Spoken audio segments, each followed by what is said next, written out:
আসসালামু আলাইকুম। বাংলাদেশের অর্থনৈতিক উন্নয়নের অন্যতম চালিকা শক্তি বলা হয় আরএমসি সেক্টর তথা রেডিমেড গার্মেন্টস ফ্যাক্টরিকে। কিন্তু গত কয়েকদিন ধরে বিশেষ করে স্বৈরাচার সরকারের পতনের পর থেকে আরএমসি সেক্টরে যে আনরেস্ট হচ্ছে, এটা কি খুব সামান্যভাবে দেখলে হবে না। এটা শুধু আনরেস্ট নয়, এটাকে বলবো ধ্বংসযজ্ঞ হচ্ছে পরিকল্পিতভাবে। দেশীয় বিদেশি শক্তির কূটচাল ষড়যন্ত্রের মাধ্যমে কিন্তু আমাদের এই অর্থনৈতিক উন্নয়নের অন্যতম একটি প্রধান সোর্স, উৎসকে ধ্বংস করে দেওয়া হচ্ছে।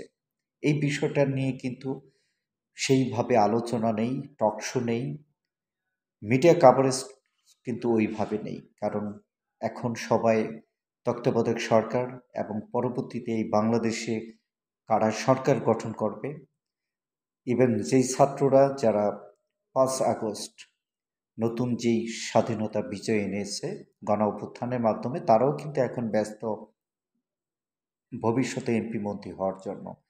সুতরাং এরকম গুরুত্বপূর্ণ অর্থনৈতিক সেক্টর, যেটা যুগের পর যুগ বাংলাদেশের অর্থনৈতিক চাকাকে সচল রেখেছে, সেই গুরুত্বপূর্ণ বিষয়টা, গুরুত্বপূর্ণ সেক্টরটা কিন্তু দেশীয় এবং আন্তর্জাতিক চালে ষড়যন্ত্রের মাধ্যমে কিন্তু শেষ করে দেওয়া হচ্ছে। এই বিষয় নিয়ে কিন্তু ওইভাবে কেউ মাথা ঘামাচ্ছে না, গুরুত্ব দিচ্ছে না। আমি প্রধান উপদেষ্টা সহ আইন শৃঙ্খলা বাহিনীর সবাইকে বলতে চাই, অনতিবিলম্ব গুরুত্বপূর্ণ যেই আরএমসি সেক্টর বা এরিয়াগুলো আছে সেখানে জিরো টলারেন্স দেন।